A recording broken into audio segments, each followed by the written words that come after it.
Okay.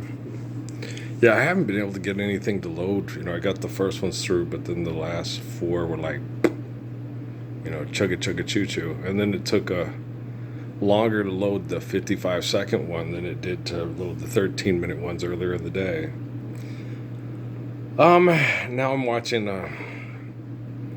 Vance on the news, with the smug little look, saying what they did, for safety for the American people and stuff like that. And when you watch commercials and they talk about artificial intelligence and they talk about better business solutions and better businesses and stuff, intelligence is never artificial. Intelligence is understanding and obeying natural laws and honoring those natural laws for us to live lives that respect and regard one another and the planet, and the essence of the planet and one another. So, then you'll get I'm watching Thunderheart with Val Kilmer, and I'm like, no, these people have been, the people that will have this kind of religious dogma to their genocide.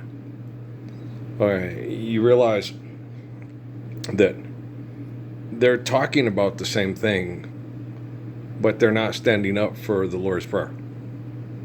I will fight for what is mine.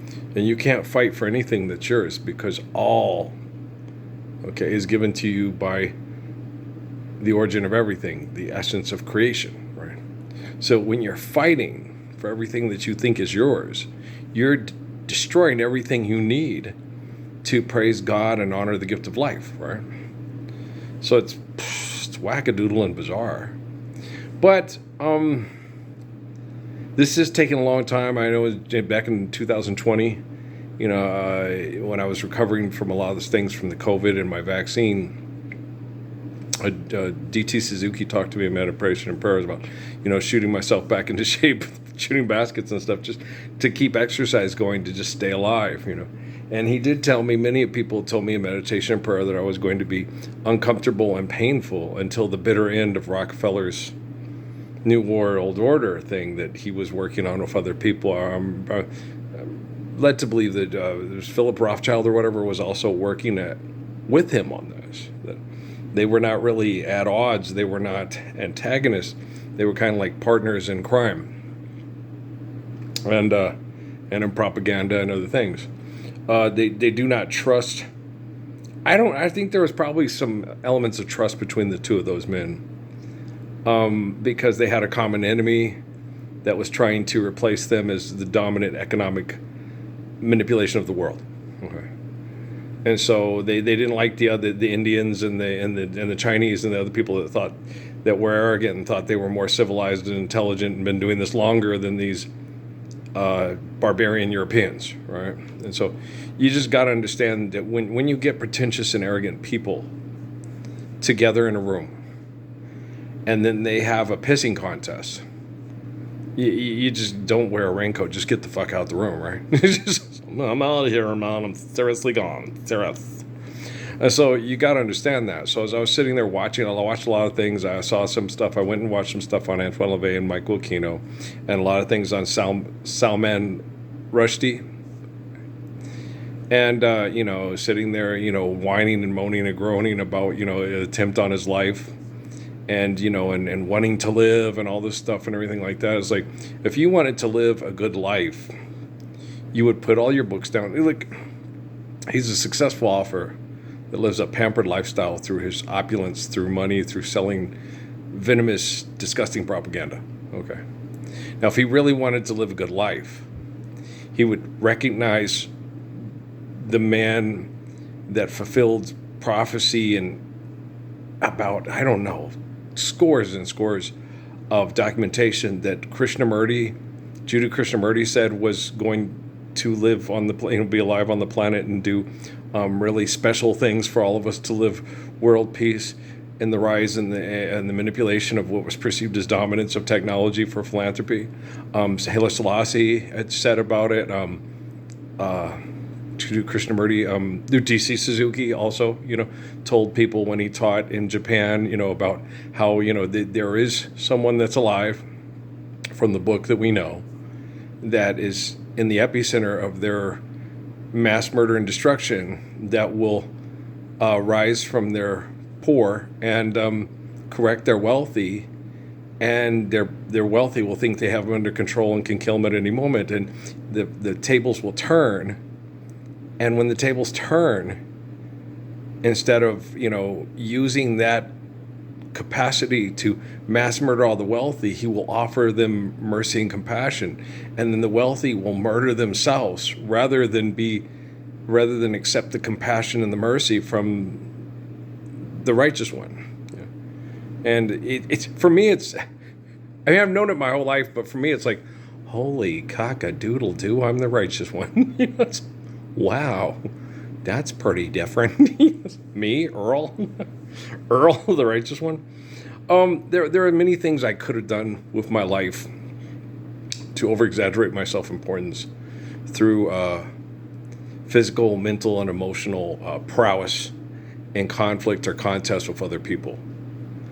And I always knew this. I remember when I used to work at stores and when I was in the Army, and the Army people were there when I was in the Air Force, and surrounded by an Army fort in North Carolina. When officers and business people, do you know who I am? I always want to say, I was the best basketball player in the history of the world. Do you know who I am? I was the best athlete. I was the fastest man on the planet. I could outjump anybody. I could do anything I wanted on the football field, the soccer pitch, the basketball court, and on the tennis court if I worked at it, that other people couldn't do. I could have beat them at will, But one man I met, and was a professional basketball player, and really enjoyed our few minutes together, because he was really impressed by the way I stuck up for my mom when one of his teammates was being an absolute jerk to her.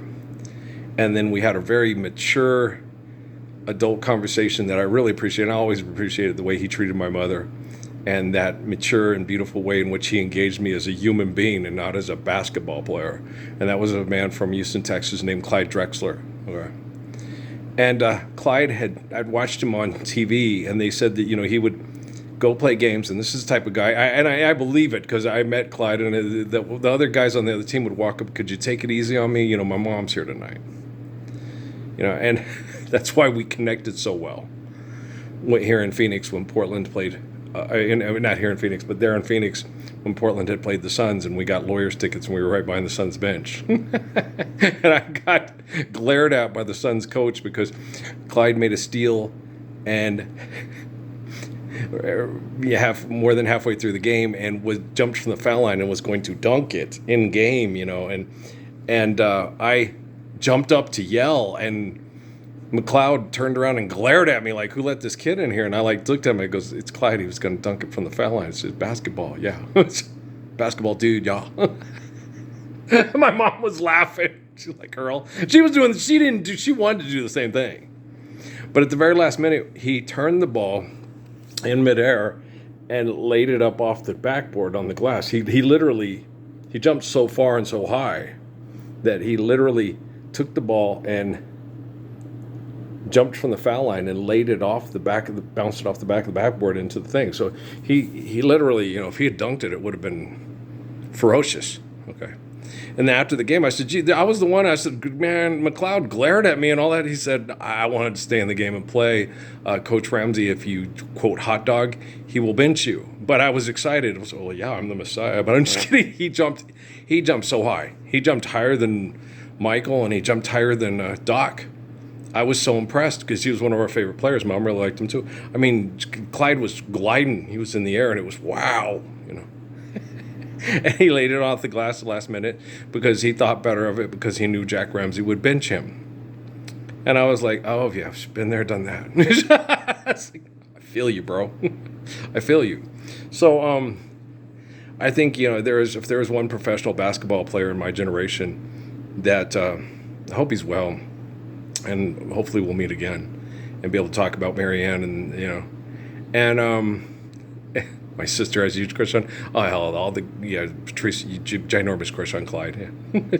T-shirts, posters, not a lot of them, but it's pretty funny. But I will be able to talk and say, yeah, okay, yeah. Well, thanks, I appreciate that. His respect for my mother, and to me, I I'll always remember, and I'll pretty much appreciate that. I was right to like him and have him as one of my favorite basketball players. Yeah. The other night, I was watching a thing on from the Lone Star Conference, and Ronald Ross, who me and Amy went to go see in the state championships finals, against King Basket and Clovis. And he played for Texas Tech and stuff. Now he's coaching at his high school, where they won the state championship and stuff. And and I sat and thought about it, and I was like, yeah, no, I'm the type of player if was playing against someone and they came up to me and my grandma's here tonight and she's she's sick with cancer, so take it easy. I was like, oh, you're gonna win tonight. Okay. You're gonna kick my ass. Your grandma's here, and she's this is her final days. This is gonna be your one shining moment. When you come up around the corner there where she can't see, I'll go like this, and you put your foot into my hands, and I will lift you up and throw you over my head, and you can dunk all in my face. Because that's the type of guy I am. Well, the Lord's Prayer is perfect, and honor their mother and father, right? And wanting to beat somebody else, is wrong, but wanting your child to do something special, to have one shining moment, because, we're supposed to protect the tribe from the other tribe. As long as I said that about basketball and football, as long as we ain't killing nobody and everybody gets to go home and love their wife and everything like that, give them that one shining moment, for the grandchild's birthday, but it's just exercise.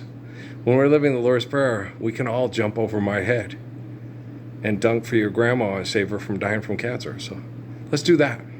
Okay, guys, I love you very much. I'm thinking to go. I hope this one loads. If it doesn't load, NASA still really sucks. If it does load, they still really suck because they're not trending the Lord's Prayer. So let's hope that soon they do not suck, and we'll see.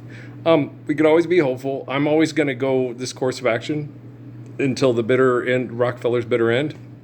And then when we get to the kingdom of heaven, hopefully, all the people that love each other and praise God for the gift of life to love one another will stand up and embrace that love. Okay, guys? I love you very much. All right. Peace out.